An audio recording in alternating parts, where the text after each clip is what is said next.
Take for Yeah. example, spring line, it's going to run you a A decent lot of amount of money. Yeah. lot of money, chunk of change.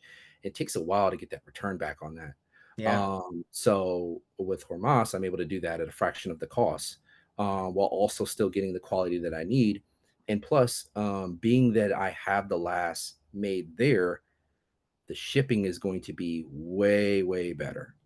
Shipping and import tax, because lasts are heavy.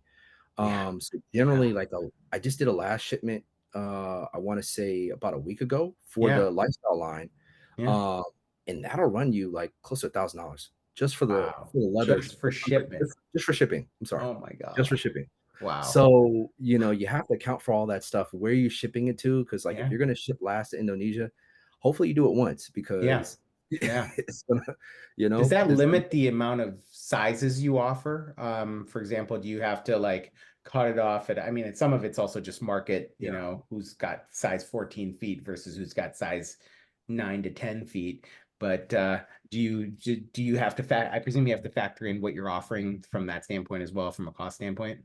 You do. It does matter, Yeah. because sometimes it doesn't make sense for me to ship last from either the States or Mexico Yeah. or Spain, or Indonesia to any other For like a different, one-off. Yeah. for like a one-off. It doesn't make sense Yeah. because, Yeah. if the last shipment's going to cost you that X amount of dollars, um, where do you see yourself using that last? Do you see yourself Yeah. using that last like for a long time and like running a lot of ready to wear in it?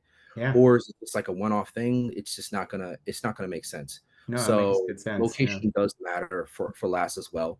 for sure. And the Indo line is a little bit more expensive because I am using last that I have to ship in. Yep. And so it just costs a little bit more money to do so. Yeah.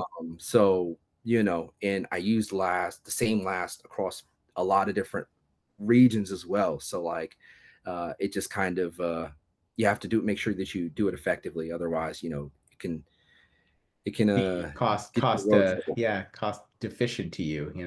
Yeah, Um, and the Indonesian line is going to be a hand welted, hand lasted, correct. hand stitched kind of line. It sounds like it's going to be more of a handmade. So you're getting that benefit as well from what looks like a really talented artist in there. So I'm excited to see that, and that will Yeah, likely be my next order. I'll just tell you that. I was looking at that model. I was like, "Ooh, that," because I've been eyeing your Lisbon too, and I saw the new hand welted one. I was like, "Wow, that's really pretty too." So lots of yeah, options. yeah. I try to give people just something different with the leather selection, and Yeah, try to continuously like expand on that. And try to. I'm always online searching. All right, yeah, what's the next thing that I can run? yeah. And trying to find that so I can add that to the list. Yeah, Um, no, you're doing an amazing job with that. I just think that it's exciting to see, and I hear your passion, and it gets me all juiced up about your brand, and I hope it gets the viewers excited about you. Just having somebody who understands shoe and boot making, understands both the business side of it as well as the enthusiast side of it is probably pretty rare. Like there are artisans who really appreciate the making of the shoes, but it's work to them. Here you are kind of running a brand, collaborating with others, but also having to understand the business side of it. But you still have maintained the passion for what you're delivering, almost as if somebody like me who's receiving your boot and being like, oh, wow, yeah, kind of. And I find that to be a really unique space. There's not many people, maybe Brett Viberg would be the other guy I'd think about who's been more outspoken about it. But great. Before we leave, I kind of wanted to hear a little bit about the future of Caswell and what's yeah, coming. We've talked a little bit about your lifestyle line and your hand yeah, welted, the Indonesian line. Tell me a little bit about what's coming up so our audience can be excited yeah, about this new makeup with Horween leathers, and kind of wanted to hear a yeah, little bit about what's coming. yeah. So like this year, and like hindsight is everything. Yeah. So this year, actually, no, I'm sorry, last year, I actually made the decision to stand up couple different additional lines. Like I brought in the hand welted line, Yeah. but I also brought in another casual element, and also a made in the U.S. line as well. The Yeah. casual elements kind of coming into play a little bit more. So we have a sneaker that we recently released. We'll have more offerings on the sneaker line. Yeah. But they're also going to be a casual derby line, and the Oh, lifestyle, that's all going to fall within the lifestyle line, which is going to be sub $300. wow. So it's going to be pretty much your basic cap toe boot, a Yep. derby, and then sneakers. Wow. And then we'll expand on that through loafers, moccasins, stuff like that. All Um, still largely welted, I presume, except for the sneakers, yeah, but sneakers. Yeah, a lot of people want Goodyear welted constructed sneakers, and a sneaker is a sneaker. sneakers, Like sneakers. Yeah, I'm not a expecting sneaker a is a whole sneaker. lot there. So Plus, if you're trying to offer it at a certain price point, yeah. I mean, Crown Northampton does Goodyear welted sneakers, but they're $300. So Yeah, yeah, they're that's they're not they're the direction expensive. I'm trying to go in. I'm trying to make it at least affordable. Yes, for Um, sure. yeah, but all the boots and stuff, standard Goodyear well, a lot more local leather. So I Yeah, haven't done that a lot in the past, but I'm trying to figure out how I can make it make sense price point wise, because yeah, price point, it matters a lot. of So, course. specifically where we're at today, people are very price conscious, and so you have to have that kind of mindset going into making a lot of these lines. Yeah, I can price it at $500, but like it's going to appeal to a certain subset of people. Yeah. People like me, not your average consumer, Exactly. which there's not a ton of people like me when you're trying to get into that orbit just in terms of volume. Exactly. Yeah, no, I Yeah, get that. exactly. And it's a volume business, so I have to plan it out accordingly. But yeah, we'll have the lifestyle line, the Yeah, US line, which still working through that. Lasting's done, sampling's almost done. It's just it takes time because yeah, I'm kind of going to a newer factory, yeah, and a lot of the materials, there's no, so generally, let me backtrack. Generally, when you're making out of a larger factory, take for example Spain, for example, right? They yeah, make for a whole rack of different brands, and so there's economies of scale there. yeah. So Mm, generally my pricing per for production runs going to be a certain price point, given that they're already going to have a lot of the materials on hand yeah, that are relatively good. I can just choose from that subset of materials yep, to make the boot that I want. yeah, This one, I have to purchase and ship everything yeah, myself, even like down to the heel counters, like even using a leather heel counter, right? yeah, Like it's not just you buy a leather heel counter, it has to be sized just correctly to the last. Like you have to ensure that they know how to set it properly. Like there's yeah, so many different factors that kind of come into that elevate the cost of doing a standard production run. for sure. And it's going to take time. Like I had to find I'm doing pretty much everything in the US. So I had to Wow. find somebody to help me do the grading.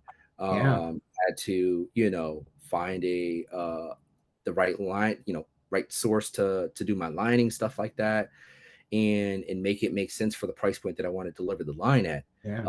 Because you can go for you can just go all out, but It's you need gonna to make price you sure out. that it's Yeah, going to price you out. Like I don't want to yeah, run a $600 made in the US boot. yeah, I'm trying to price it at least sub $500. yeah, So, to get that, I have to be very, very smart about where and how I source things, yep, how we kind of, what sizing we're going to run for the line, if it's just going to be a D or E, or if it's yep, going to be a D, E, and double E. yeah, That also expands things a little bit as well. sure. Um, the uppers, because are you getting it from the United States, or are you sourcing it from outside? There's Yep. that factor. There's so many different factors that come into it. Yeah, So that line's still a work in progress, but I'm yeah. hoping I will have that line released this year. Exciting. Some things just take time, but Yeah, yeah, those are but the main lines for the most yeah, part. no, there is a strong group of consumers in the US who really want made in the USA. I'm maybe a little less so that way just because I appreciate Yeah, artisan and craftsmanship, but certainly there is a market I feel like for that strongly. So I commend you for pursuing that as well because it sounds like it's a lot of work. So yeah, that's where I so yeah, started. so as we wrap up, tell me a little bit about how to get a hold of you. Obviously, you and I have been in touch, but how to Yeah, find where to find Caswell, how to get a hold of you. If somebody watching this video is like, you know what, I'm motivated to go and get myself a pair of Caswell boots or shoes, tell me more about that. yeah, yeah. So we have, I mean, excuse me, we're pretty much on every social media platform, Yep. from Instagram to Facebook. We have a subreddit as well, which Oh, a lot of cool. the ideas that I get from people, I Yeah. actually run those in models. So like people give me Mhm. leather selections, or that they want to see, or if they want to see a certain style. Yeah. The brand is very customer focused. So Yeah. like a lot of the things that you see are requests from customers, that we literally, like, if it's a leather, somebody's reached out to me and say, hey, I want to see this specific bike. So I'm like, Yeah. let's run it. Okay. So Wow. I take feedback very, very, straightforward. Like if somebody Yeah. doesn't like something, I'm like, okay, well, we'll change that. It's not, it's a very, I build with people. Sounds like it's So organic in terms of processes, kind of just yeah, yeah. So you have the there's aperture. no like set process. It's just, I take feedback in. Somebody wants to Yeah. see something, they want to see a tweak, we can do that. And we run it pretty much. Yeah. But I'm on pretty much every social media platform. We have our email, we have our website. Perfect. Um, Just and Caswell they Boot Company.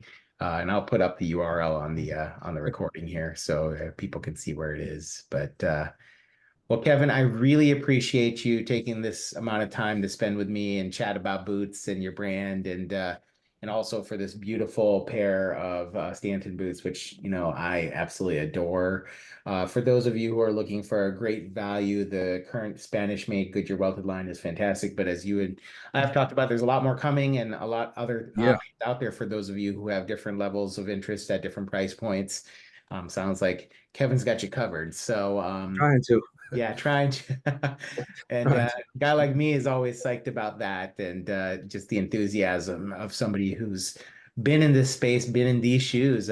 Pretty cool to see you doing what you're doing. So awesome. So I will let everybody head out now. I appreciate you. And yeah, we'll catch up soon. Okay.